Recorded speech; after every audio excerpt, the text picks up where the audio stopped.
Hello friends, welcome back to my channel GKGS queen. So guys, कैसे हैं आप सब? आई होप आप सब लोग अच्छे होंगे। तो फ्रेंड्स, आज फिर से मैं आप लोगों के लिए मार्क्समैन का टेस्ट रिच 54 लेकर आई हूं। तो चलिए आज का वीडियो स्टार्ट करते हैं। वीडियो स्टार्ट करने से पहले अगर आप मेरे चैनल पर नए हैं तो मेरे चैनल को जाकर विजिट करें। वहाँ पर मैं continuously specially Bihar SI candidate के लिए टेस्ट सीरीज करवा रही हूँ। और अगर आपको मेरा वीडियो पसंद आता है तो सब्सक्राइब, लाइक तथा शेयर करना ना भूलें।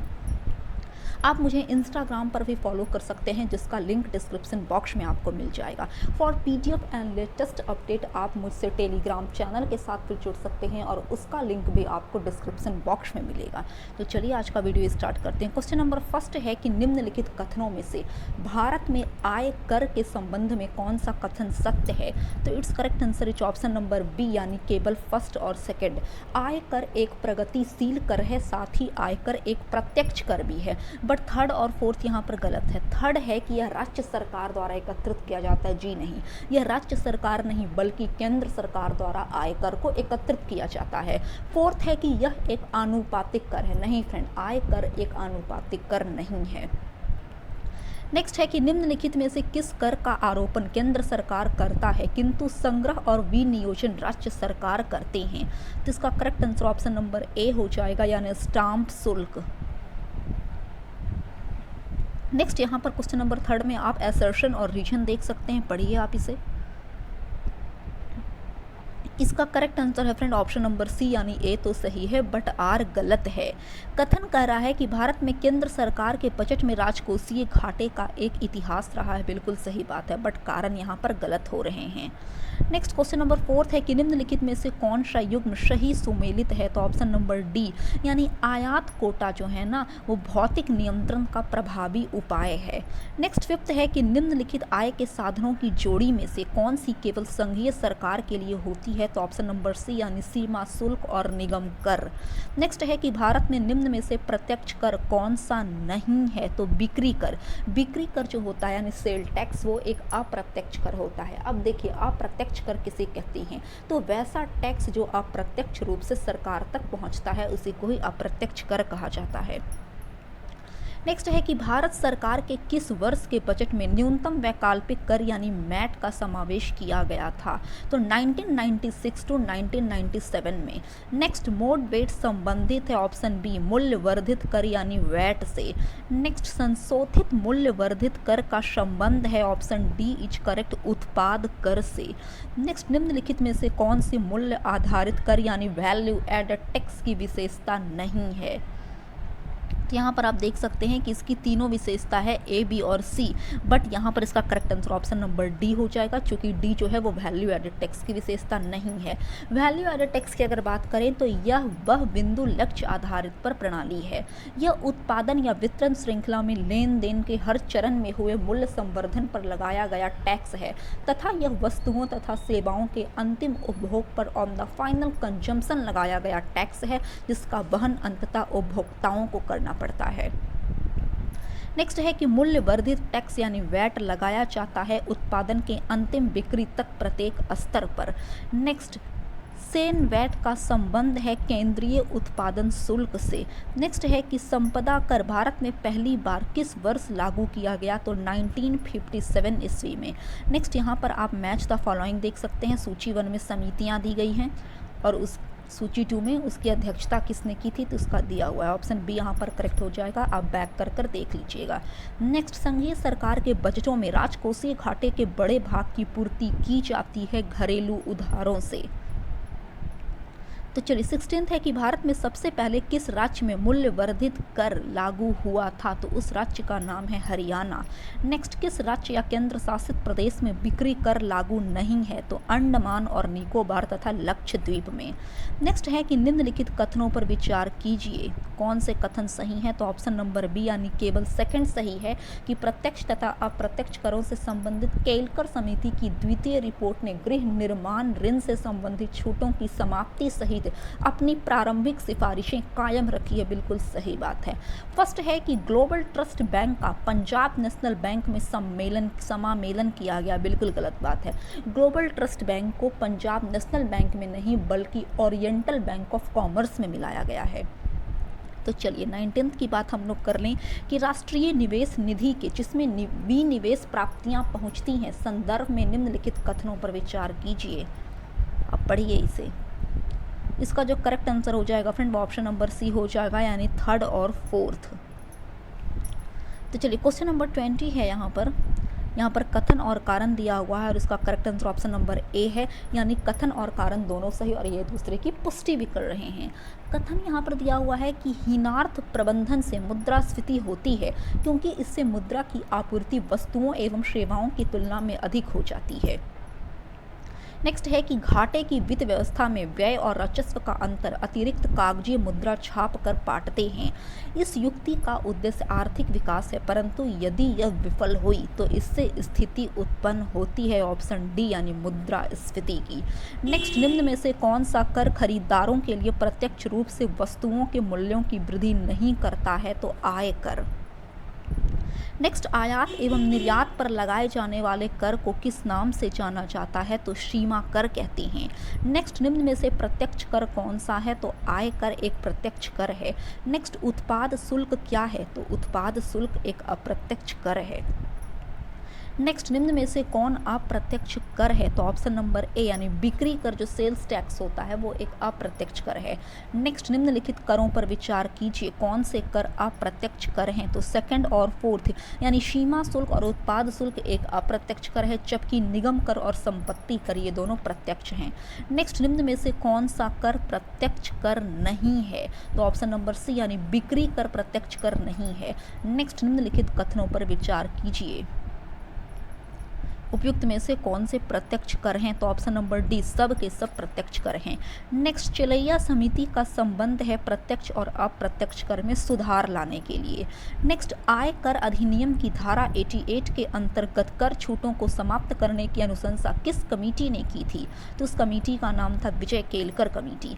नेक्स्ट है कि भारत में निम्न में से किस एक का संबंध निगम की आय से नहीं है? तो ऑप्शन नंबर बी, यानी न्यूनतम वैकल्पिक कर का संबंध निगम की आय से नहीं है।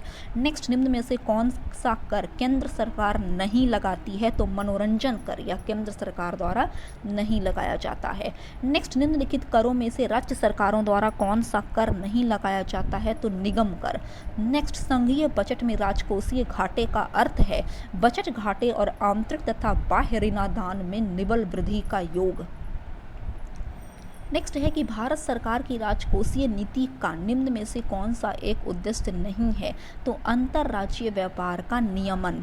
नेक्स्ट, वित्तीय या राजकोषीय नीति का संबंध निम्नांकित में से किससे है? तो कर लगाने और शासन के व्यय से संबंधित नीति है। तो चलिए फ्रेंड आगे बढ़ रहे हैं 38 की तरफ की। वित्त मंत्रालय द्वारा आय की स्वैच्छिक घोषणा योजना 1997 लागू की गई थी 1 जुलाई 1997 को। नेक्स्ट, कंपनी कर वह है जो लगता है कंपनी की आय पर। नेक्स्ट, भारत के मूल्य संवर्धित कर निम्नलिखित का स्थान लिया। ऑप्शन डी, उपरोक्त सभी का, विक्रय और क्रय कर का, प्रवेश कर का तथा पण्यावर्त कर का। नेक्स्ट 41 यहाँ पर आप मैच द फॉलोइंग देख सकते हैं। प्रकाशक और प्रकाशन का नाम दिया हुआ, ऑप्शन बी यहाँ पर सही है। यानी उद्योग मंत्रालय की अगर बात करें तो ये थोक मूल्य सूचकांक, केंद्रीय सांख्यिकी कार्यालय राष्ट्रीय लेखा सांख्यिकी, RBI करेंसी और वित्त संबंधी रिपोर्ट जारी करता है, तथा वित्त मंत्रालय की अगर बात करें तो ये आर्थिक समीक्षा संगठन से रिलेटेड है। नेक्स्ट है कि निम्नलिखित में से कौन एक सार्वजनिक आगम का स्रोत नहीं है? तो अर्थशाही यानी परिदान। नेक्स्ट, निष्पादक बजट की अवधारणा ली गई है संयुक्त राज्य अमेरिका से। नेक्स्ट, निम्नलिखित प्रस्तावों में से किसका संदर्भित संबंध संघीय बजट से है? तो कटौती प्रस्ताव का। नेक्स्ट, राजकोषीय उत्तरदायित्व एवं बजट प्रबंधन अधिनियम भारतवर्ष में कब पारित किया गया था? तो इसका करेक्ट आंसर हो जाएगा फ्रेंड ऑप्शन नंबर डी, यानी वर्ष 2003 में। नेक्स्ट है कि निम्नलिखित में से किस एक कर समूह को जो केंद्र सरकार द्वारा एकत्र किए जाते हैं राज्यों के साथ बांटा जाता है? उत्पाद कर, आय पर, उपकर तथा तट कर। तो चलिए 47 है कि हूपर आयोग 1949 की संस्तुति पर निष्पादक बजट का सबसे पहले प्रयोग संयुक्त राज्य अमेरिका में किस क्षेत्र में किया गया था? कृषि क्षेत्र में। नेक्स्ट है कि नियोजन पूर्वापेक्षित समझा गया आप पढ़िए इसे। इसका जो करेक्ट आंसर हो जाएगा फ्रेंड वो ऑप्शन नंबर डी हो जाएगा, यानी सभी चारों को। संतुलित सामाजिक आर्थिक विकास के लिए विकास के लाभ समरूप में विस्तृत करने के लिए, आंचलिक विषमताओं को दूर करने पर ध्यान केंद्रित करने के लिए तथा उपलब्ध संसाधनों के उपयोग को अधिकतम बनाने के लिए। इसका correct answer option number D है। नेक्स्ट है कि विकास केंद्र उपागम किस योजना के अंतर्गत अपनाया गया था, तो इट्स करेक्ट आंसर जो ऑप्शन नंबर डी, यानी चतुर्थ पंचवर्षीय योजना के अंतर्गत। नेक्स्ट, राष्ट्रीय विकास परिषद द्वारा स्वीकृत 12वीं पंचवर्षीय योजना जो 2012 से 17 के दरमियान चली। 12वीं पंचवर्षीय योजना हेतु प्रस्तावित परिकल्पना पत्र में विकास का निर्दिष्ट लक्ष्य क्या था, तो ऑप्शन सी 9%। नेक्स्ट है कि निम्न में से कौन सा 12वीं पंचवर्षीय योजना का कार्यकाल था, तो ऑप्शन बी 2012 से 2017 के दरमियान। नेक्स्ट है कि आदेशात्मक और निर्देशात्मक योजना में आधारभूत अंतर क्या है, तो इट्स करेक्ट आंसर जो ऑप्शन नंबर ए, यानी आदेशात्मक योजना में आदेष्टा सोपान बाजार तंत्र का स्थान पूरी तरह से ले लेता है, जबकि निर्देशात्मक योजना में उसे बाजार प्रणाली के कार्यकरण को सुधारने का केवल एक साधन माना जाता है। तो चलिए 53 है कि 11वीं पंचवर्षीय योजना का मुख्य भाव था, ऑप्शन डी इज करेक्ट, तीव्रतर सतत एवं अधिक समावेशी विकास। और 11वीं पंचवर्षीय योजना फ्रेंड 2007 से 12 के दरमियान चली थी। नेक्स्ट है कि योजना आयोग के स्थान पर वर्ष 2015 में कौन सी योजना गठित की गई, तो नीति आयोग, ऑप्शन सी यहाँ पर करेक्ट होगा। नेक्स्ट, निम्नलिखित में से कौन सा कथन सही है, इसका correct answer option number D है, यानी वित्त आयोग और योजना आयोग के कार्यों और दायित्वों की परस्पर अतिव्याप्ति नहीं है। 56 है कि छठी और 8वीं पंचवर्षीय योजनाएं क्रमशः 1980 से 85 तथा 1992 से 97 की अवधि की थी। 7वीं पंचवर्षीय योजना की अवधि क्या थी, तो ऑप्शन नंबर सी, यानी 1985 से 90। नेक्स्ट है कि अप्रैल 1992 मार्च 1997 के दौरान भारत में कौन सी पंचवर्षीय योजना चालू रही थी, तो ऑप्शन नंबर सी, यानी 8वीं पंचवर्षीय योजना। नेक्स्ट है कि प्रथम पंचवर्षीय योजना की प्राथमिकता क्या थी, तो ऑप्शन सी, यानी कृषि का विकास। और प्रथम पंचवर्षीय योजना 1951 टू 1956 तक कार्यरत थी। तो चलिए फ्रेंड आगे बढ़ रहे हैं क्वेश्चन नंबर 59 की तरफ। आप यहाँ पर मैच द फॉलोइंग देख सकते हैं। इसका जो करेक्ट आंसर है वो ऑप्शन नंबर डी है। क्या है फ्रेंड, डी। नेक्स्ट, भारतीय योजना के संदर्भ में निम्नलिखित कथनों पर विचार कीजिए। फर्स्ट और सेकंड यहाँ पर दोनों सही है कि द्वितीय पंचवर्षीय योजना ने भारी उद्योगों की स्थापना पर बल दिया तथा तृतीय पंचवर्षीय योजना ने औद्योगिकरण की रणनीति के रूप में आयात प्रतिस्थापन की अवधारणा को प्रारंभ किया। नेक्स्ट है कि उद्योगों के विकास तथा औद्योगिकरण की रणनीति किस योजना की अंग थी, तो ऑप्शन बी द्वितीय पंचवर्षीय योजना की। नेक्स्ट, राष्ट्रीय विकास परिषद राष्ट्रीय योजनाओं की समीक्षा करती है। 63 है कि राष्ट्रीय विकास परिषद मुख्यतः संबंधित है, ऑप्शन सी, यानी भारत में मुख्य विकास योजनाओं के अनुमोदन और मूल्यांकन से। नेक्स्ट, राष्ट्रीय विकास परिषद यानी नेशनल डेवलपमेंट काउंसिल का मुख्य संबंध होता है, ऑप्शन ए इज करेक्ट, पंचवर्षीय योजनाओं के अनुमोदन से। नेक्स्ट, राष्ट्रीय विकास परिषद का गठन जिस तिथि को हुआ था वह पार्टिकुलर डेट है 6 अगस्त 1952। नेक्स्ट, पंचवर्षीय योजना को अंतिम रूप से अनुमोदित किया जाता है राष्ट्रीय विकास परिषद के द्वारा। नेक्स्ट, भारत में पंचवर्षीय योजना को स्वीकार करने का अंतिम अधिकार राष्ट्रीय विकास परिषद को है। नेक्स्ट है कि भारत का योजना आयोग है एक सलाहकार संस्था। नेक्स्ट, भारत में योजना आयोग का सृजन किया गया है मंत्रिमंडल के एक प्रस्ताव द्वारा। तो चलिए 70 है कि भारत में योजना आयोग की स्थापना किस वर्ष में हुई थी, तो वर्ष 1950 में।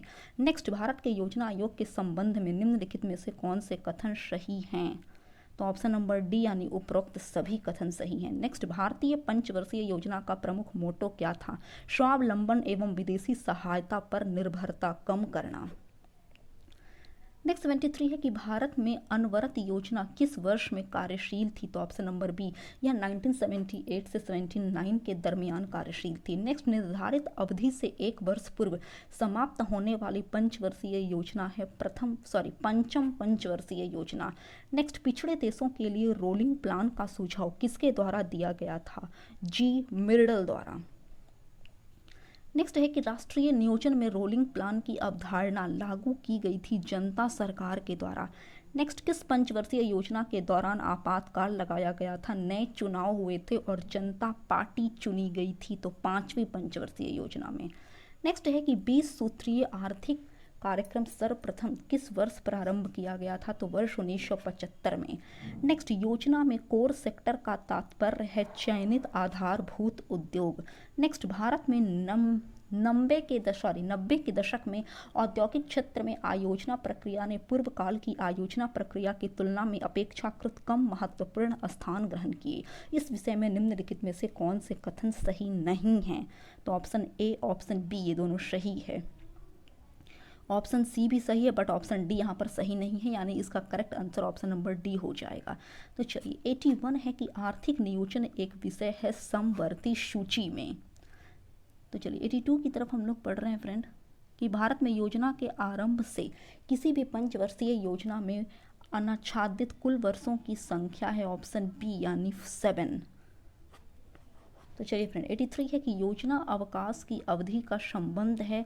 इट्स करेक्ट आंसर है ऑप्शन नंबर बी, यानी 1966 से 1969।